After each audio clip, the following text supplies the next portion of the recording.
اللہ وقفا وسلام علی عباد الذین اصطفیٰ۔ حسن بن علی رضی اللہ عنہ فرماتے ہیں، میں نے اپنے ماموں ہند بن ابی حالہ سے حضور صلی اللہ علیہ وسلم کا حلیہ مبارک دریافت کیا۔ وہ حضور صلی اللہ علیہ وسلم کے حلیہ مبارک کو بہت ہی کثرت سے اور وضاحت سے بیان کیا کرتے تھے۔ میرا دل چاہتا تھا میں نے اوصاف جمیلہ میں سے کچھ میرے سامنے بھی ذکر کریں تاکہ میں ان اوصاف جمیلہ کو ذہن نشین کر کے اپنے اندر پیدا کرنے کی کوشش کروں۔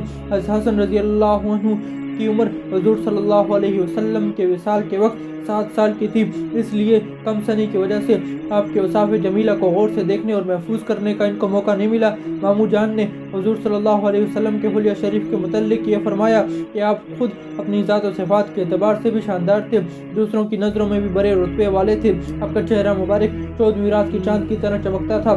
آپ کا قد مبارک بالکل درمیانی قد والے سے کسی قدر لمبا تھا لیکن زیادہ قد والے سے چھوٹا تھا۔ سر مبارک اعتدال کے ساتھ بڑا تھا، بال مبارک کسی قدر بل کھائے ہوئے تھے۔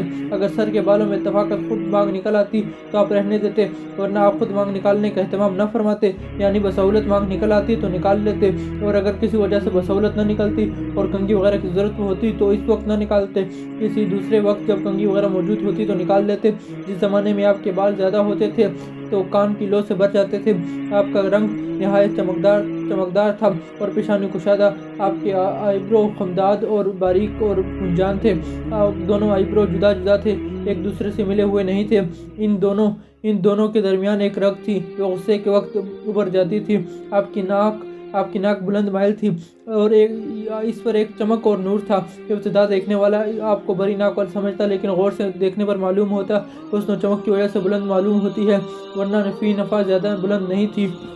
آپ صلی اللہ علیہ وسلم کی داڑھی مبارک بھرپور اور گنجان تھی۔ آپ کی بدلی نہایت سیاہ تھی، رخسار مبارک ہموار اور ہلکے تھے، گوشت لٹکے ہوئے نہیں تھے۔ آپ کا ذہن مبارک اعتدال سے زیادہ فراخ تھا، یعنی تنگ منہ نہ تھا۔ آپ کے دندان مبارک باریک اور ابرار تھے، ان کے سامنے والے دانتوں میں ذرا ذرا فضل بھی تھا۔ سینے اور ناف کے بالوں کی ایک باریک لکیر تھی۔ آپ کی گردن مبارک ایسی خوبصورت اور باریک تھی جیسے کہ موتی کے گردن صاف سے تراشی ہوئی ہوتی ہے، اور رنگ میں چاندی جیسی صاف اور خوبصورت تھی۔ آپ کے سب اعضاء نہایت معتدل اور پرگوشت تھے اور بدن کھٹا ہوا تھا۔ پیٹ اور سینہ مبارک ہموار تھا لیکن سینہ فراغ اور چوڑا تھا۔ آپ کے دونوں موڈوں کے درمیان کچھ زیادہ فاصلہ تھا۔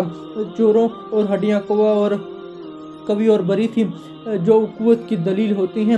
آپ کے بدن کا وہ حصہ جو کپڑوں میں سے باہر رہتا روشن اور چمکدار تھا، جائکا جو حصہ کپڑوں میں ڈھکا رہتا سینے اور ناف کے درمیان ایک لکیر کی طرح سے بالوں کی باریک داڑھی تھی۔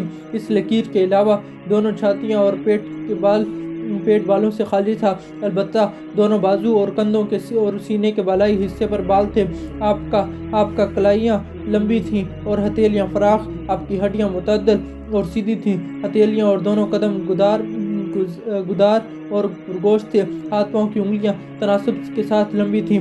آپ کے تلوے قدم گہرے تھے، قدم ہموار تھے اور پانی ان کے صاف ستھرے اور چمکنے ہونے کی وجہ سے ان پر ٹھہرتا نہیں تھا، فوراً ڈھل جاتا تھا۔ جب آپ چلتے تو قوت سے قدم اٹھاتے اور آگے جھک کر تشریف لے جاتے، قدم زمین پر آہستہ سے پڑتا، زور سے نہیں پڑتا تھا۔ آپ صلی اللہ علیہ وسلم تیز رفتار تھے اور زیادہ کشادہ قدم رکھتے، چھوٹے چھوٹے قدم نہیں رکھتے تھے۔ جب آپ چلتے تو معلوم ہوتا گویا جان میں اتر آئے ہیں۔ جب کسی کی طرف توجہ فرماتے تو پورے بدن سے پھر کر توجہ فرماتے۔ آپ کی نظر نیچے رہتی، آپ کی نظر بنسبت آسمان کی زمین کی طرف زیادہ رہتی تھی۔ آپ کی عادت شریفہ عموماً گوشہ چشم سے دیکھنے کی تھی، زیادہ شرم و حیا کی وجہ سے پوری آنکھ بھر کر نہیں دیکھتے تھے۔ چلنے میں صحابہ رضوان اللہ اجمعین کو اپنے آگے کر دیتے تھے، خود پیچھے رہ جاتے تھے، جس سے ملنے اور سلام کرنے میں پہل کرتے تھے۔